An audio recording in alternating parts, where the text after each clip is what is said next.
Your sacrifice and your triumph over adversity and serious injury have been relatively known.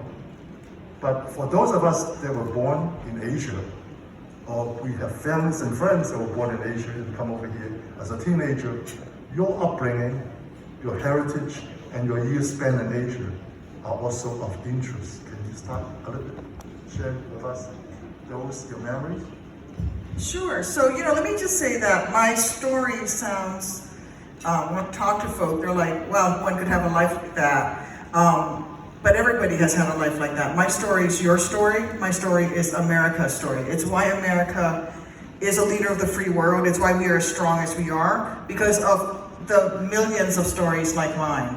So I was born in Southeast Asia in Thailand. My father's family has been in the United States since before the revolution. They came over as indentured servants to a British lord about 350 years ago. They fought in the revolution. There's been a member of my father's side, the Duckworths, in uniform during every period of conflict going to the revolution. So I am a daughter of the American Revolution. That is one American story. The fight for independence, the fight for identity. On my mother's side, her parents are from, they speak Teochew, and they walked out of China in the late 1930s after the first conflicts with the rising Communist Party. And they were small town shopkeepers, and they sold everything they had, converted it into gold, and walked. And they walked for 3 years, and they ended up in Thailand. And my mother was the youngest child, but the first one born in true freedom in Thailand. And I grew up in Thailand, where my mom and my dad had met after my dad had served 2 tours in Vietnam. I grew up speaking Thai. I did not speak Thai until I was 8 years old. And I grew up knowing how lucky I was to be an American. I followed my father around Southeast Asia. After his military service ended in 1973, he volunteered and worked with the United Nations refugee programs. I was in Cambodia until 2 weeks before the Khmer Rouge took over. I left on the last commercial flight out, bullets flying overhead, running for the airplane. My father left on the last military transport. Until the very end, he was trying to bring aid to the Cambodian people. But I will tell you that upbringing really instilled in me the value of being American and what we meant and what the true value of America was. Because you see, Southeast Asia in the 70s and in the 80s, America's influence there wasn't about our tanks and our guns and our helicopters. When we talk about American strength, we often talk about tanks and guns and helicopters. And don't get me wrong, I'm all for that. In fact, I think helicopters are sexy. So you can always count on me to vote on more helicopters. The true strength of this nation are our values and what we uphold. And as a child growing up in Southeast Asia, people wanted to come to America, to come to American schools. People wanted to do business with America. People wanted to become Americans. And that, for me, I think, was really what put me on the road to service. And so I moved to the US when I was 16 years old. My mom couldn't come, even though she was the wife of an American and a mother to 2 American children, because she didn't have a green card. At the time, my family was in pretty dire straits. We ended up on food stamps, and I had to be mom. So it was an immigrant experience was also part of my life. And so it really has instilled in me this gratefulness for all what America stands up for not leaving anybody behind, but also for how important we are to be integrated into the rest of the world and to bring everybody here who wants to be American. So, before you joined the military, you were studying to be a diplomat. You got your master's degree on your way to a PhD in Southeast Asian Studies. And then you joined the Army, And can you share with us how your education and your experience in the battlefield inform your views on foreign policy and national security? Yeah, so it's, I had a summer off, and I was in between my master's and my PhD programs, And I'd been laid off from my job, and a friend of mine said, well, why don't you go to basic training and join ROTC and learn what the Army is about. You want to become a Foreign Service officer, learn the difference between a brigade and a platoon and what American military might means. And so I went off to basic training and fell in love with the Army like no one has ever fallen in love with the Army before. Now, don't get me wrong, I locked myself in the latrines many times crying my eyes out because I was so miserable, but it was a pure meritocracy. It didn't matter that I was a poor kid. It didn't matter that I was a girl. It didn't matter that I was Asian. It only mattered that I was willing to shoot straight and help carry the load. And that's what the Army taught me, because the Army was about merit. Are you willing to do the work? Are you willing to shoulder the burden? Are you willing to be part of the team? It really instilled in me that aspect of American leadership. And it taught me to speak up for myself and be confident in myself. And I remember being in Egypt on a NATO training exercise out in the middle of the desert. And we landed our helicopters, and the British had their helicopters over here, and the French had their helicopters over here. And some of the locals wanted to come look at our helicopters. And I was the platoon leader at the time, and we landed, and I'm from Illinois.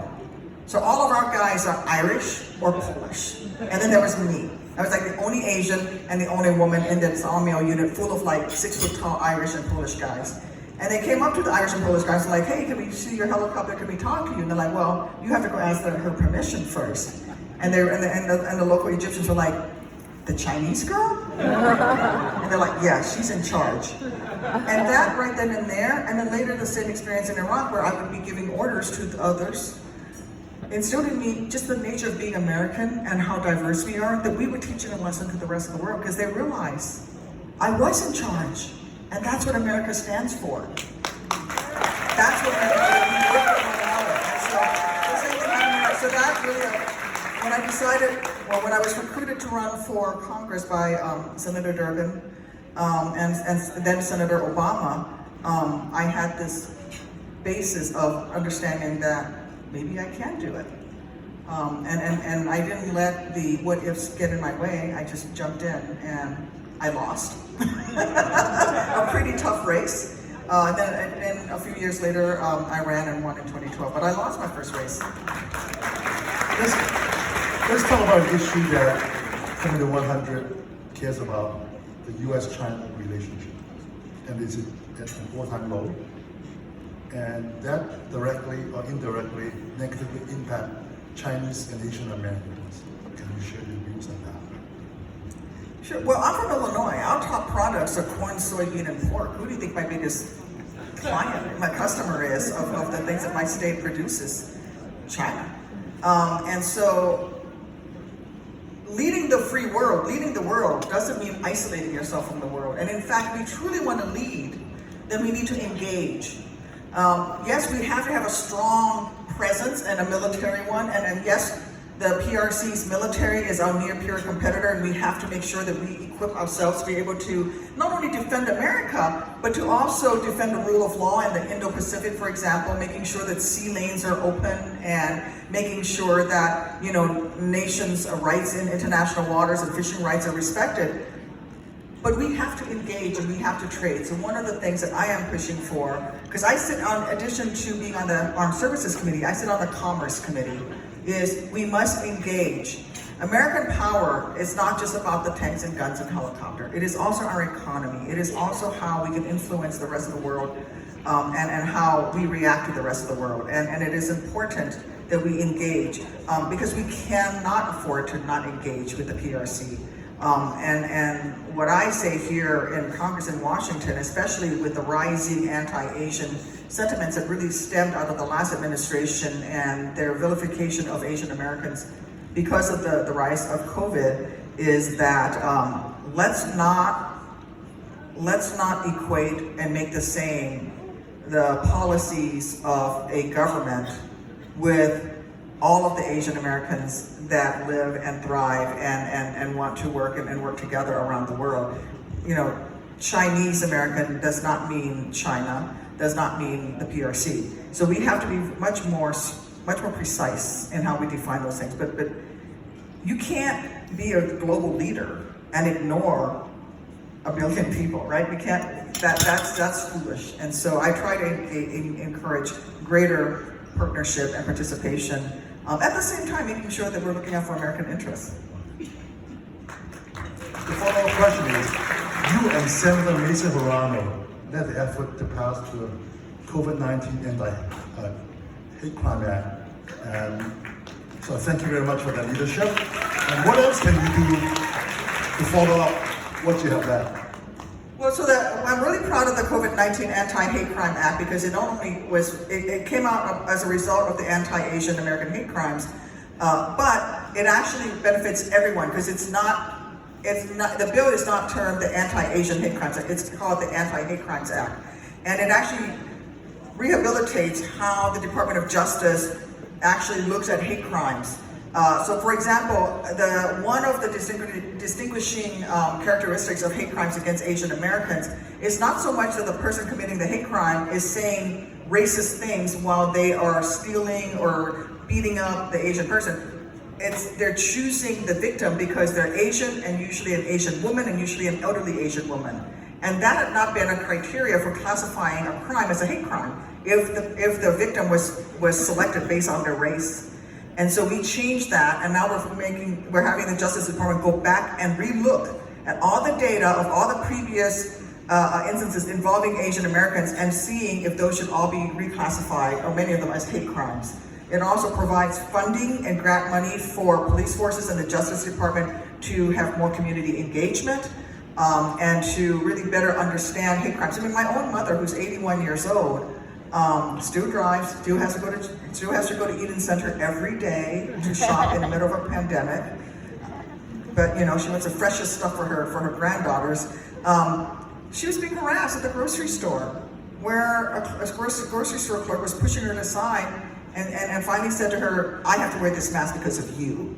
And my mother was like, "I'm just trying to buy grapes, lady, for my daughter, or for my granddaughter. Leave me alone." But she's a strong woman, and she stood up for herself. But a lot of folks aren't able to do that. And so that's what the bill is meant to do. But it's going to do it not just for Asian Americans, but for all Americans who are victims of hate crime. In the limit of time, let me ask you one last question. I know you're very interested in helping the next generation leaders, because every time you visit Los Angeles, you would ask me to invite a few young people so can meet with you and talk with you. So they all appreciate your interest. And Committee 100 has a Next Generation Leaders program. Many of the participants are here tonight.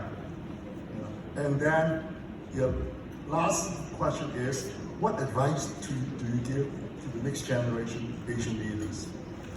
Take your place at the table. Seize your place. Demand your place. And I really mean it, because Asian Americans are overrepresented at the professional levels, in government, in the military, in corporate offices, but they don't occupy the C-suites. They don't have the stars on their shoulders to the extent that they should if they truly represented a percentage of the American population. And right now, today, there are more white men named John in the United States Senate than there are people of color in the entire United States Senate. I'm the only Asian American in the Senate that was not elected out of Hawaii. This is wrong. We should have at least 5 Asian American senators, and we have 2. So what I say to young people is run for office, run for the school board, whatever it is, run for something in your corporation. Take your place at the table. I'm going to quote Speaker Pelosi, because if you don't have a seat at the table, you are on the menu. And I'm tired of Asian Americans being on the menu. And I'll give you an example. Because we had young people run for the Illinois State House and the Illinois State Senate, we became the first state in the nation to pass a mandatory teaching of Asian American AA and HPI history in our schools in our state. At a time when things are being banned everywhere else, our Asian American rep and senators were the ones who passed it. And so now all children in Illinois are going to grow up learning about how Asian Americans united this country from east to west by building the railroads, who earned citizenship fighting in the Civil War, and then had that citizenship yanked during the anti-Chinese American Act that we have. And I have to mention the great Norm Mineta, who we lost this week, who was a mentor to us all. There's not an Asian American who is in leadership in Washington who does not owe something to Norm Mineta and what he did for all of us.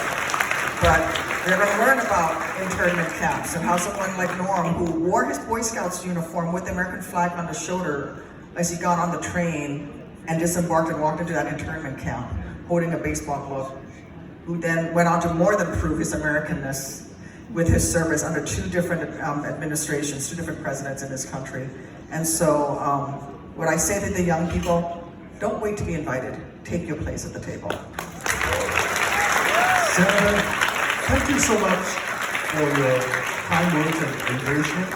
Ladies and gentlemen, please give the Senator a big round of applause.